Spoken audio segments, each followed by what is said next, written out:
Prenons deux passages rapidement. Le premier, deux passages. C'est fin numéro masculin. 1 Pierre chapitre 2. Non, 1 Pierre chapitre 2, verset 9. Commençons par 9. 1 Pierre chapitre 2, à partir du 9e verset. Nous avons un frère ici qui s'appelle Pierre. Je peux montrer le doigt frère Pierre. Voilà. C'est ton doigt que nous sommes en train de lire. Je sais que toi aussi tu écriras des livres. Et les gens liront, comme après toi. Pierre chapitre 2 à partir du 9e verset. Et ce passage s'applique à tout le monde, à tout chrétien. Tout chrétien, toi y compris. Vous, à la place de vous, mais moi, ou nous, au contraire, vous êtes une race élue, un sacerdoce royal, une nation sainte, un peuple acquis, afin que vous annonciez les vertus de celui qui vous a appelé des ténèbres à son admirable lumière. Vous, au contraire, c'est-à-dire ne vivez pas comme les autres, parce que vous êtes une race élue. Tout au long de l'année, nous allons démontrer c'est quoi être une race élue. Parce que nous allons vous faire voir, par exemple, qu'il y a des gens qui vivent avec nous dans ce monde, mais qui ne sont pas des hommes. Ils peuvent même être dans l'église avec nous, mais ils ne sont pas des hommes. Ils ne sont pas une race élue. Des gens qui ne changent jamais. Ils sont mauvais, les mêmes hier, aujourd'hui et éternellement. Nous allons le voir tout au long de l'année. Mais vous, vous êtes une race élue, un sacerdoce royal. Qu'est-ce que cela veut dire? C'est-à-dire que quand tu as reçu Jésus-Christ comme Seigneur et Sauveur, tu es à la fois un prince et un prêtre. Une princesse et une prêtresse. Chaque chrétien, chacun de nous, nous sommes un sacerdoce royal. Une nation sainte. C'est-à-dire tu es comme un habit blanc. Quand quelque chose de mauvais vient sur toi, c'est comme une tache noire sur une chemise blanche. Tu dois l'enlever rapidement. Parce que ta vie, c'est une nation sainte. Tu ne peux pas avoir des taches à tout moment sur toi. Il faut te laver. Il faut avoir un vêtement blanc à tout moment. Nous allons parler de cela. Un peuple acquis. Nous allons démontrer que dans ta vie, il y a des choses que tu voulais faire qui n'ont jamais réussi. Pourquoi? Parce que tu es un peuple acquis. Tu es un peuple mis à part. Tu es différent. Il y a des choses qui ne vont pas réussir dans ta vie. Tout simplement parce que tu appartiens à Dieu. Tu es un peuple acquis. Alléluia.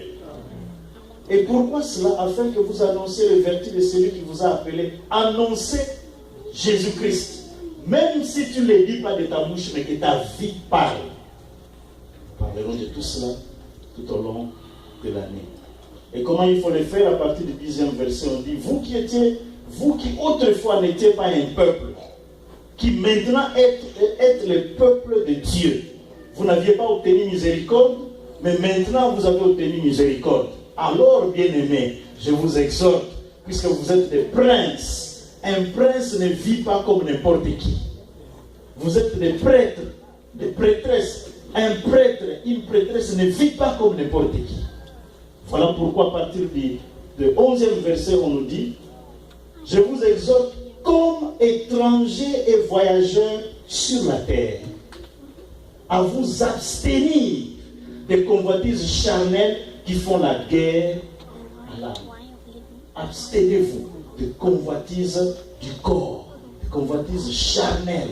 Abstenez-vous de cela. Ayez au milieu des païens une bonne conduite. Assassinat, c'est plein de païens. N'est-ce pas? Mais vous qui dites que vous êtes chrétien, ayez une bonne conduite pour qu'à partir seulement de votre conduite, que les gens puissent aimer le Seigneur, venir à Dieu.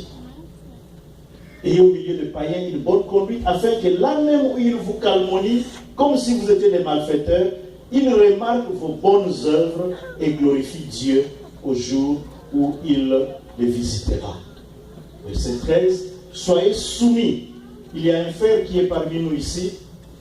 Il était en Afrique du Sud. Et quelqu'un lui a envoyé de nouvelles en disant, si je me suis converti, c'est à cause de toi. Lui-même ne savait pas. Il dit, mais pasteur, je ne sais pas prêcher. Non, il n'a jamais prêché. Quand il était en Afrique du Sud, il ne prêchait pas. Mais sa vie a parlé. Et les gens se sont convertis. Ils l'ont appelé pour dire, ta vie a transformé notre vie. C'est ce qu'on est en train de dire ici. Si vous avez une très bonne conduite au milieu des païens, les gens vont remarquer cela. Il y a quelqu'un qui disait, ta vie parle tellement fort que je n'entends pas ce que tu dis. Vous comprenez cela? Donc ta vie parle fort. Tu peux dire, je suis un chrétien, je suis ceci, je suis cela. Mais si ta vie démontre autre chose que ce que tu dis, les gens vont suivre ce que tu fais, pas ce que tu dis. Alors puisque nous sommes une race différente, une race élue, vivons différemment. Et les gens vont remarquer cela. Cette année 2019, on ne sait pas aller dans les détails, mais c'est une année où il y aura beaucoup de mauvaises choses, beaucoup de conflits. C'est déjà ce que nous avions vécu déjà l'année 2018, ce n'était que l'ombre des choses à venir. Dans les écoles où on enseigne à nos enfants à être homosexuels, à être tu peux changer de sexe, ça ce n'était que l'ombre des choses, des mauvaises choses qui vont venir. Mais au milieu de tout ce chaos, Dieu a besoin qu'il y ait un reste, un peuple qui lui appartient, un peuple qui vit différemment, un peuple qui démontre aux autres que la façon de vivre, ce n'est pas comme vous vivez, mais c'est comme nous on vit. Dieu a besoin de ces gens-là. Et cette année, nous allons faire un effort de nous consacrer à Dieu. De nous consacrer à Dieu. Non seulement et dans la consécration à Dieu, nous allons le servir. Tu ne peux pas te consacrer à Dieu et ne rien faire. Tu viens seulement à l'église, et puis, dès qu'on a dit la prière de fermeture, tu es parti. Tu ne fais rien d'autre. Non, il faut servir Dieu. Dans la consécration, nous parlerons de cela. Il y a les services. Alléluia. Deuxième passage, et nous allons nous arrêter par là, c'est dans Romains. Romains chapitre 12. Romains chapitre 12. C'est juste pour vous donner des idées de qu'est-ce qui va se passer pendant cette année, à partir du 1er jusqu'au 3e verset. Romains chapitre 12. Je vais lire. Je vous exhorte donc, frères, par les compassions de Dieu, à offrir vos corps comme un sacrifice vivant, saint, agréable à Dieu, ce qui sera de votre part un culte raisonnable. Vous voulez donner un culte raisonnable à Dieu? Alors, offrez vos corps comme un sacrifice vivant. Un sacrifice vivant. Un sacrifice, c'est comme quelqu'un qui est mort. Il y a un frère qui prêche la parole, qui sert Dieu, qui est allé, je crois, à Dubaï.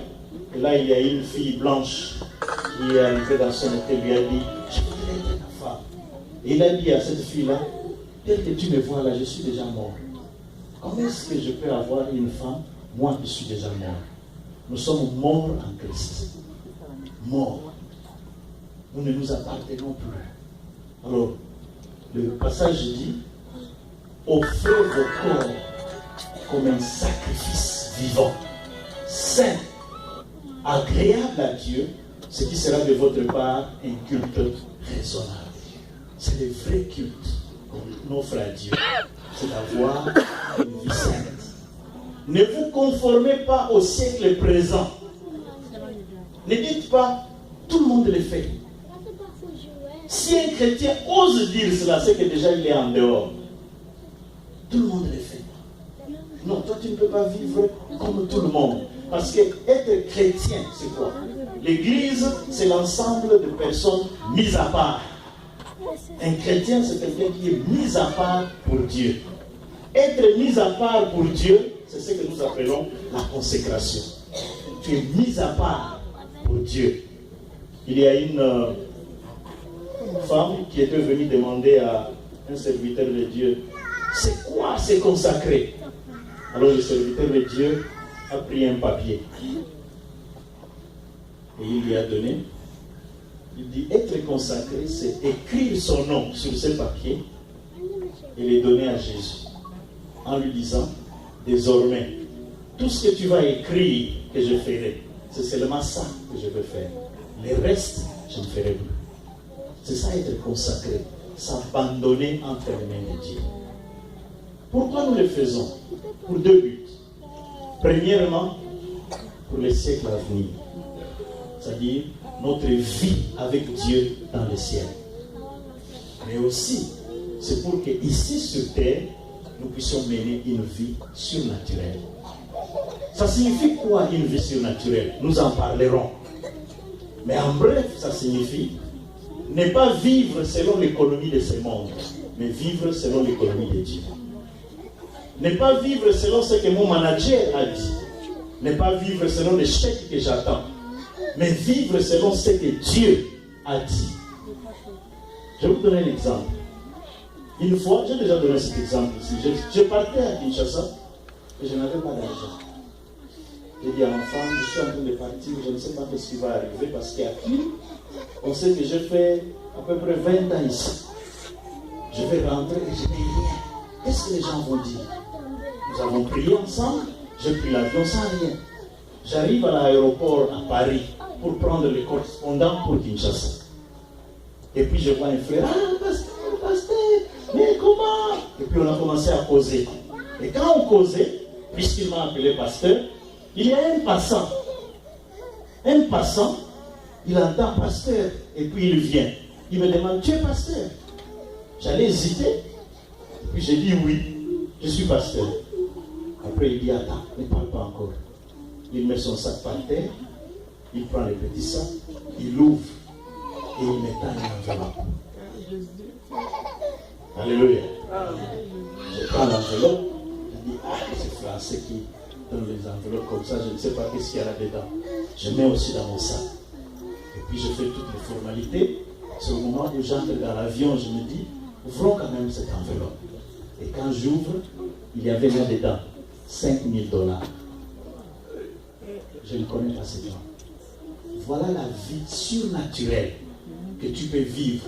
Tu ne vis pas selon l'argent que tu reçois dans le warehouse, je ne sais pas comment, mais ta vie est différente.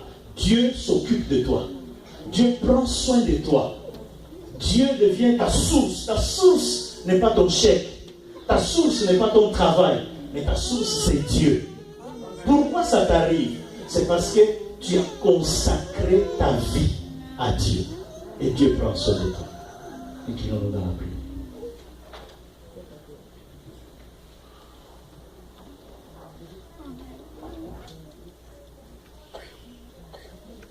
Je crois que tout au long de l'année, nous allons parler de la consécration. Nous allons parler du service. Ces choses-là arrivent quand tu sers Dieu. Et servir Dieu ne signifie pas prêcher seulement, comme nous venons de le dire, mais ta vie peut servir Dieu. Alors si aujourd'hui, tu te dis, je crois que je vais me consacrer à Dieu cette année 2019, lève ta main, je veux prier pour toi. Merci mon frère. Merci mon frère. Merci ma soeur. Merci mon frère. Merci mon frère. Oh, que Dieu soit loué. Merci mon frère. Merci mon frère. Cette année sera une année du surnaturel dans ta vie. Le surnaturel, c'est la part de Dieu. Mais ta part, c'est te consacrer à Dieu. C'est consacrer à Dieu. Merci mon frère. Waouh. J'aimerais que tous ces frères et ces sœurs qui ont montré les doigts, que vous puissiez prier après moi. C'est au fait de votre prière, mais j'aimerais que vous, pour que nous fassions cela en symbiose, je vous prête les mots seulement. Et c'est votre prière. C'est votre prière. Moi-même, j'étais un fervent catholique. J'étais sur la route pour devenir un prêtre. Mais un jour, sur ce chemin-là, on m'a fait répéter cette prière. Et depuis, je ne suis plus la même personne. Je mène une vie surnaturelle. Parce que je me suis consacré à Dieu. Alors tu vas reprendre après moi. Seigneur Jésus. Réponds. Seigneur Jésus. Et voici ce soir, au début de l'année 2019, je m'abandonne entre tes mains. Je ne sais pas qu'est-ce qui se passera en 2019. Mais j'ai confiance en toi. Je me consacre à toi. Je décide de laisser tomber tout ce qui n'est pas normal dans ma vie. Tout ce qui est péché, j'y renonce. Et je m'abandonne entre tes mains. Pardonne-moi tout ce que j'ai fait qui ne t'a pas glorifié. Seigneur Jésus, j'ouvre mon cœur. Entre dans ma vie. Conduis-moi pour ta gloire. J'accepte de te suivre et de faire ta volonté. Je n'appartiens plus au diable, mais je t'appartiens. Je suis enfant de Dieu. Je suis sauvé et je me consacre à toi. Au nom de Jésus-Christ. Amen. Amen.